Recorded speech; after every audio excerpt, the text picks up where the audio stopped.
28, 2011, episode number 804. Andy De?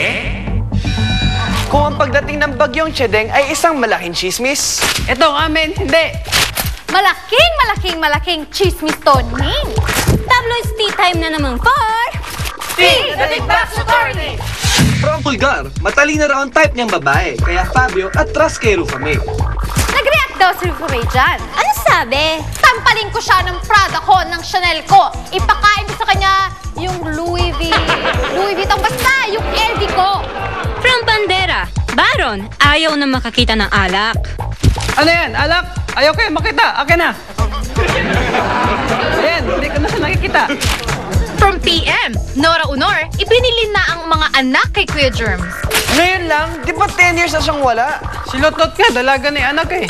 Baka busy siya. Saan? Work! From Bulgar, Piolo, hirap na sa relasyon nila ni Casey. Ay, sino basahin ang imaginary book ko? Ako nga, hirap akong pakihin yung imaginary dog ko eh. Hay nako, ako hirap lang ako sa imaginary career ko eh. Imaginary naman talaga ang career mo. From Filipino star ngayon, Dieter, parang robot na. Ganun naman talaga siya umakting eh. Yung tigas lang yata ng katawan yung pinag-uusapan. Whatever! From Bulgar, baho ni Aiko, pasasabugin ng kampo ni Mayor Patrick. Ang baho! Yung may baho ni Aiko? Hindi, baho ni Pacboy yun. From Filipino Star ngayon, intriga kay Sarah, recycled lang? At least environmental. Pati chismis, ire-recycle. Walang sayang. From Tiktik, nawala na raw ang alcohol sa katawan ni Baron. Don't worry, Baron. Makikita mo yan ulit. Think positive. Gaga. From Bomba, Francine Prieto, ginagawang human ATM ng mga kapatid. Ah, kaya pala ganun ang katawan ni Francine. Porting ATM machine rin? Hala! Bakit? From aksyon, osang matanda na para bumalik sa pagiging adik. Ano ba? Wag nega. Kaya niya yan. Kaya mo yan. You can do it! Gaga. From Balita, Barbie at Joshua may something. Sabi Nino, Someone. saan nangyari? Somewhere. Paano? Somehow. Tuwing kailan? Sometimes. Okay, kala ko chismis.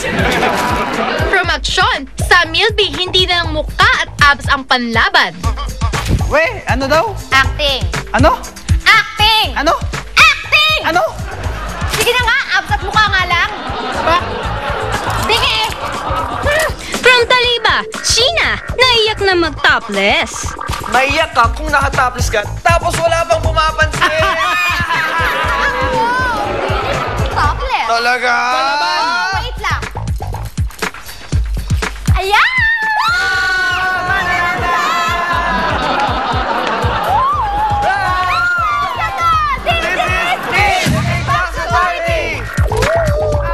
Rundown. Oh, exclusive! Showbiz. Happening. Fresh. Fresh na fresh. Mama ko yan. Mamali man o matama. Mama ko pa rin. Umalma ang isang grupo ng gays and transgender sa ipinahayag ni Mami Junisha Pacquiao sa issue ng controversial na reproductive health bill. Defending Manny from critics, sabi ni Mommy D, di kalaswan ang dapat tutukan ng mga kritiko ng kanyang anak. Sabi ng Pac-Ma'am, and we quote, Tingnan mo mga bakla, kakainom ng pills. Hindi bagay inumin ng mga bakla kasi lalaki sila. Ginawa sila ng Diyos na lalaki. Umiinom talaga sila ng pills para magsilaki ang bawal yan! Ayon sa Progressive Organization of Gays, mapanganib ang statement ni Mami D dahil posible na ito mag-promote ng homophobia. Mabilis namang ipinagtanggol na People's Champ si Mami D at sinisi ang media sa kinasangkutang kontrobersya ng ina. Sana yung mga media naman na kasamahan natin wag nang tanungin si Mami Des about RH bill dahil wala naman siyang alam dapat automatic na sa atin yun sa utak natin na tayo naman nakakaintindi at may pinag-aralan tayo Sa harap ng umiinit na RH bill debate, hindi pa rin nagbabagong posisyon ni Manny sa usapin. Sa kabila, ito nang lumalabas na ulat na minsan na rin daw gumamit ng contraceptive si Jinky. That was long time ago na my husband didn't know about it. Parang gano'n na nangyari. Pero kung alam ko lang naman na hindi siya payag, hindi ko na ginawa. Kung ano yung opinion ng asawa ko, gano'n din ako. Sa Samantala, tila nagsilbing peace negotiator si Pacman nung linggo ng gabi between former President Joseph Estrada and Ilocos Sur Governor Luis Chavez Singson. Muli kasi nagtagpo ang landas na nagkagalit na magkaibigan sa victory party ng pambansang kamao. Wala naman kami problema at yung mga masamang tao lang siguro hindi nakakaintindihan. So kami sumusunod lang sa pangaral na love your enemy. So, ginagawa namin yun. Pati ba naman yun? Tatangan niyo ko. Gusto na kasundo na. That's it. Sabi nga ni Mahatma Gandhi, the weak cannot forgive, but forgiveness is the attribute of the strong. Oh, di ba? Siyempre, yung mga kaibigan natin na nagkagalit-galit, susubukan natin ipagbati lahat dahil ang panawagan ko ay sa magkakaisa tayong lahat para sa masumpuin yung kahirapan.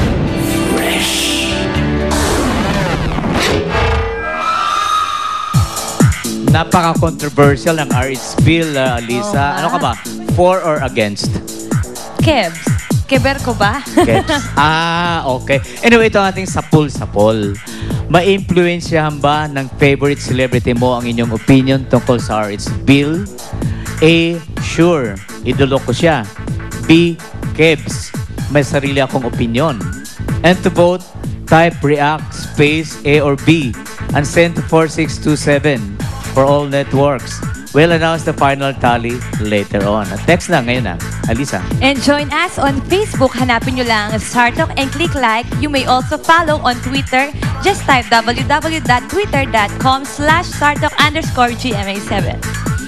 And Bongga, ito pa. Oo nga, ito nga yun. Ito pa. Ito pa ang dapat yung abangan ngayong hapon. Iwamoto. Break Sir Silence sa mga pinagdadaan ng controversial exclusive. Oo, at ito pa, at si Governor Vilma Santos nagsalita na sa umunoy pagkakamubutihan ni na Luis Manzano at Jeneline Mercado. At ito pa. Pero bago ang lahat, ito ang detalye ng naglalakihang isyong yan. Narito sina Nanay, Butch at Lolit. Nanay ng Lolit pa. Para sa aming The Who. Guru-guru ni, Alisa ha? Ano ba talaga tawag mo kay Lolit? Naku, anyway, hindi sana ikaw tundaho namin. Dahil sa dahil sa sinabi niya yan, ipagtatapat ko ng private life ni Alisa. Mamaya yun sa pagbabalik ng StarTalk. Meanwhile, sa aming The Who, sino ang female celeb na OA magpa-obvious ang super mega riches at pino-flaunt daw? I-rate sa aming The Who, Rated X. Happy birthday, Ali Soto. Ali Soto and John Banyaga. Kuya John.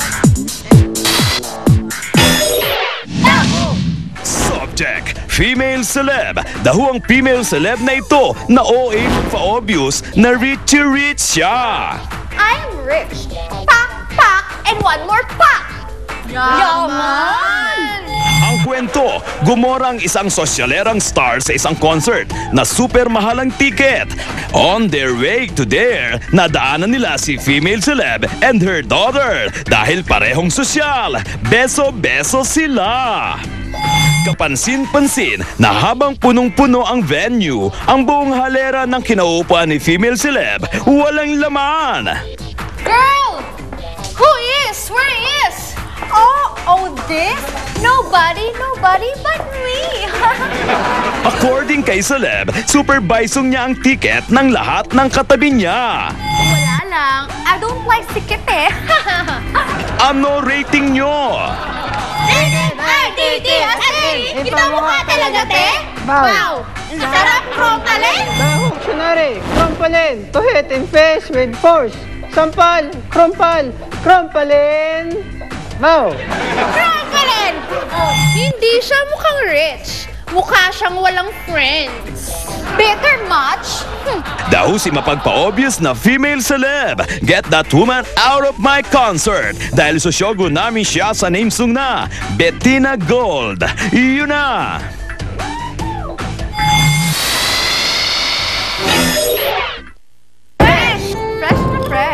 I'm excited for my vacation. I'm gonna bring her around Brazil. Certified Regal Baby na si Heart Evangelista dahil last Tuesday, May 24, pumirma na siya ng exclusive movie contract under Regal Films. Kaya thankful daw siya sa lahat ng mga taong tumulong sa kanyang karir, lalo na sa kanyang dating manager na si Annabel Rama. Siya rin nagpasok sa akin sa GMA and I wouldn't be able to meet the executive and get to do the jobs that I've done if it weren't for her help. So of course, I'm very, very thankful. And then yun. I love you, Tita Annabel. Part of her contract with Regal is a movie with her boyfriend Daniel Matsunaga na isa ring Regal baby. At least you get to work with your real life boyfriend and then you get to work with other, talented actors. So exciting din. Parang everything is balanced. Makakapareha naman ni Daniel Matsunaga sa pinakabagong horror comedy series ng Spooky Night si Rhea Ramos. Hindi kaya nagkakaselosan sina Heart at Daniel pag naibapare sila sa iba? I heard that she said sometimes I'm celoso too, pero everybody in a relationship that they have their own time with, konti lang jealous, pero always because we love each other. Pagdating sa trabaho, I guess I let him do his thing and he does my thing, so parang we just support each other na lang. Samantala, tuloy na sa June 21 ang bakasyon nila sa Brazil kasama ang kapatid ni Daniel, si Vanessa. It is final. There is the ticket already. My mom and my dad, they love her. They love her. Also my brother, especially my youngest brother, because they have this thing, like even though he doesn't speak English that well, they bond so well. I'm excited for my vacation. I'm gonna bring her around Brazil so she can see everything. Like the food in Brazil is amazing, sobrang masarap. So yeah, she's super excited to see my family again. My mom is super excited. Kasama ba sa planong gawin ni Daniel sa Brazil ang mag-propose kay Heart? Walang propose sa Brazil. It takes 5 minutes for you to be married, but a lifetime, no? So, kailangan talaga magtrabaho muna. Parang meron naman akong kakainin, di ba? May papakain ako sa mga anak ko. I don't think there's anything. I don't know anything. Do you? Joke. We have dreams, but na muna. Trabaho na muna. That's what's important now. Fresh. Totally extreme. Ex-boyfriend ni Iwamoto na si Mickey Ablan. Nagsalita na tungkol sa gulong ginawa nito. Mahal ko yung tao eh.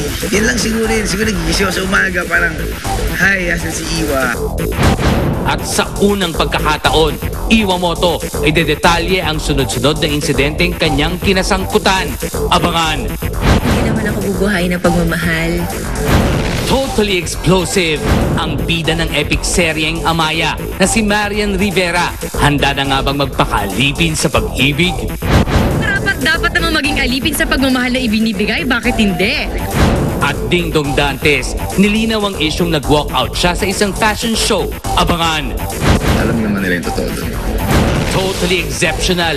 Renewal of vows in Senator Bong Revilla Jr. at Congresswoman Lani Mercado para sa kanilang silver wedding anniversary. Maggaganap na ngayong araw ang ilang detalye ng engrandeng kasalan.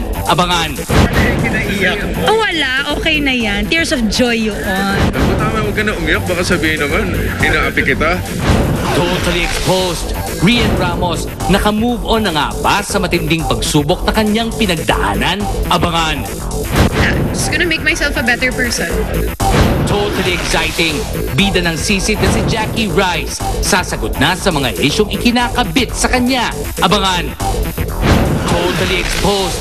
Relasyon ni Lovey po at Ronald Singson. Patuloy pa rin daw ayon sa ama ng dating kongresista. Mabuti naman ang nagkakaigi naman yung dalawa. I don't know, basta let's not talk about it. Totally explosive. Dennis Trillo may reaksyon sa napapabalitang relasyon ng ex-girlfriend niyang si Jeneline Mercado at Luis Manzano.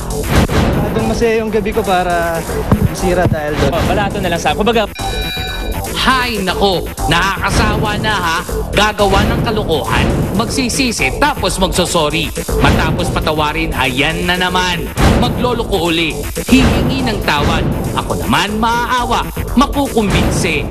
Ganyan na lang balagi. Anlite, ulit kiti ulit. Dada kiti dada. Star Talk TX.